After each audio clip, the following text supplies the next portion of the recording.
Ramakrishna Hari train मध्ये बी काय चालू केलं हे मी मॅगी बनवायचं मला वाटतं aloo paratha paneer paratha chowmein noodles Maggi बनवायला चालू केलं लिंगायत साहेबांना रेडीमेड नाश्ता आणला आणि हे बघा आता इथे मॅगी पनीर पराठे आणि चहा म्हणजे सांगण्याचे तात्पर्य म्हणजे मला इथे पण सुट्टी नाहीये इथे पण चालूच आहे किचनच म्हणता येईल चालू आहे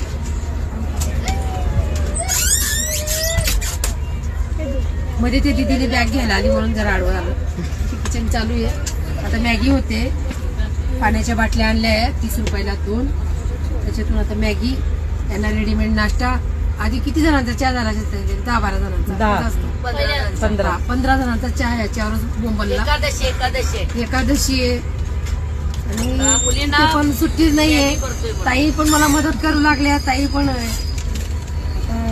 या तुम्ही पण मॅगी खायला ज्यांचा उपास आहे त्यांच्यासाठी आमची एकादशी मस्त चहा पण आम्ही खडी साखरचा बनवला तुम्ही पण घरी खडी साखरचा चहा बनवून कधी कधी पीत जा घशासाठी चांगला असतो या मॅगी खायला